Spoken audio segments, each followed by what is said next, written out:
Hi, and welcome back to the It's a Girl Thing podcast. We're here for another episode of Coco Confessions, and maybe just some of the comments I get, make me think that this is part of your favourite parts of the podcast. And I can't blame you. I love it too. So make sure you go and grab your hot cocoa, your drink of choice, whatever you feel is best for spilling some tea.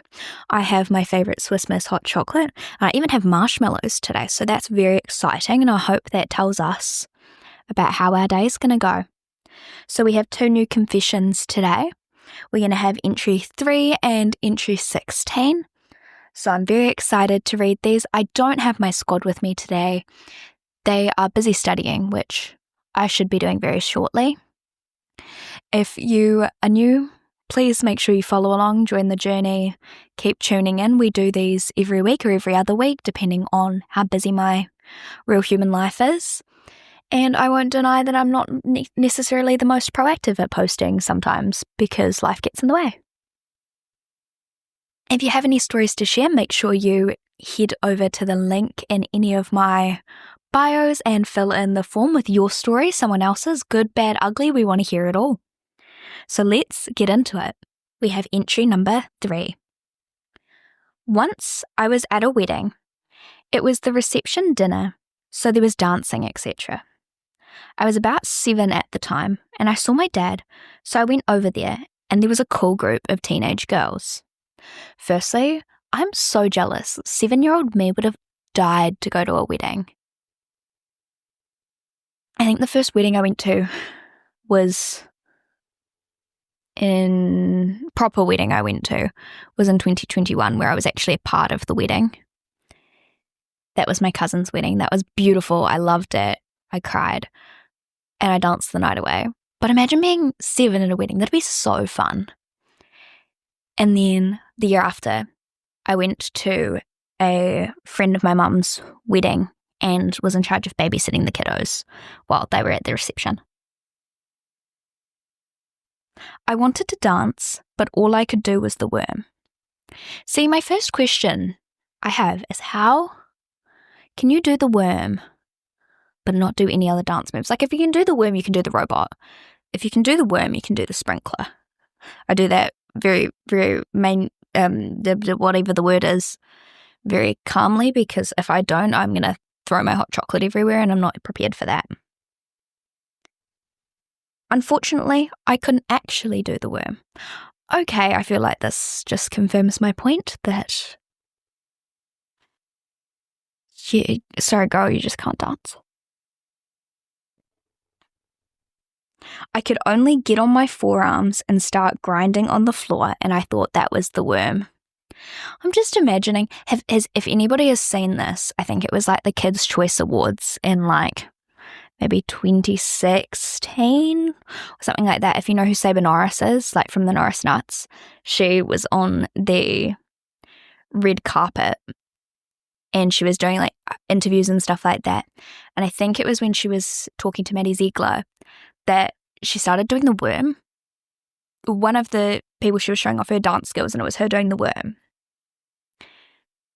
And it gives me these vibes, except she could actually do the worm, but it gives me the same level of embarrassment. That in itself was embarrassing enough. But I was in a dress, so when I went to do my grinding worm thing, my dress flipped up and I didn't realise it. This is also giving the same vibes as that whole Saber Norris thing, because she's like, afterwards she's like, oh, I just realised I was in a dress. My bright pink undies were exposed, and as they were looking down on me, all they could see was a 7-year-old grinding on the floor in her knickers. I'm going to sip and give a moment of silence to your dignity. That one will be quite hard to live down. The girl who grinded and flashed the wedding. The performance was met with a whole lot of oohs. Went on for quite a while until I noticed. And I only noticed because of a cold breeze on my fanny. And B, the girls started whispering and making faces. That was truly degrading. I'm just going to say I agree with you on that one. But also you were 7, so let's give 7-year-old you some grace and know that you've got plenty of time ahead to make silly mistakes and screw-ups of your own. So let's just say, well, and move. So we're on to entry number 16. One time during high school, I was dating this guy from the brother school of my school. I didn't realize, do schools have sibling schools? Is this just a private school thing? Oh, well, I guess you've got boys high and girls high. I guess they're brother-sister schools. That doesn't math in my head, but I get it. I'm here. I'm listening. It was really sudden how we got together. I randomly received a DM from him on Instagram and we instantly connected, or so I thought. Gotta love a good Instagram DM, slide into the DMs, or the Snapchat. I feel like that's just the vibe of high school. Everything was cool and going well until one night after a party. My boyfriend, my best friend, and I were staying at my house after the party. Okay, cool. Getting it? Ready? My boyfriend and I are in one room, and my best friend is on the couch. When I woke up and went downstairs, I saw my boyfriend and ex-best friend lying on the couch, naked. Girl, I am so sorry. Okay, I'm so sorry until I saw the next bit. For some stupid reason, I gave my boyfriend a chance after he apologized. My girl, I love you, and I'm sorry. But no, we don't give men second chances when they cheat. They don't deserve it. Fast forward a couple of months. I'm about to move cities for uni, and my boyfriend and I discussed how we were going to do long distance when I left. About a week before I left, he randomly announced that we were going to break up when I left, but not yet, so a planned breakup. Firstly, I commend any girl and boy or girl and girl or whatever if you can do long distance after high school.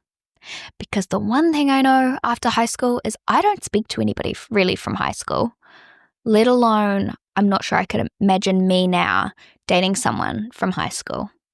Because I've grown so much in the 1.5 years I've been out of school already. But fair enough. But secondly, purpose of a planned breakup? You're mourning this relationship while you're still in it. I'm not quite sure I see the point. I'm just go for it, break up with me and let's be done with it. Oh, my elbow just clicked. The next morning, he came to my house and we were doing the dirty. If you know, you know. Thank you. Much appreciated. And I started crying during it. As I said, mourn the breakup while you're in the relationship seems a bit questionable to me. My boyfriend asks, "Are you crying?" And obviously, I said yes. Well, it depends. Not everybody would have said yes. You could have tried denying it, even though it was obvious. And then he said nothing and kept going. Girl, first he cheats on you with your best friend of the time. Secondly, he keeps going while you're crying, doing the dirty. Girl, I hope that we gained a little bit of life lessons and a little bit more self-respect from this one, because I love you and you deserve more than a man who will make you feel like crap. A week after we'd broken up, I found out that he and my ex-best friend are in a relationship. Mic drop, or iPad drop. Well, that's why we don't trust men who cheat once. Because clearly there's something going on there. But I have questions. Were they in a relationship after they cheated? Or did they only get together once you properly broke up to move away? Did they do it behind your back? So many questions. But also, I'm sorry, that sucks. You lost a friend and you lost a boyfriend. I know how that feels. Not for the same reasons, but I know how that feels. And I wish you all the love and the life that you deserve going forward. Thank you for letting me confess your stories anonymously with you this week. I love doing this. It's so fun, and I get a good giggle, and I realize sometimes my embarrassing stories aren't that embarrassing. Or I do the opposite and go, well, they are. Or I go, well, I'm actually not alone. Somebody did the same thing, basically. I guess that keeps it real. And if you have any stories to share, we want to hear them. As I said, make sure you go and submit your stories to the Google form, and you too will confess all your secrets with us.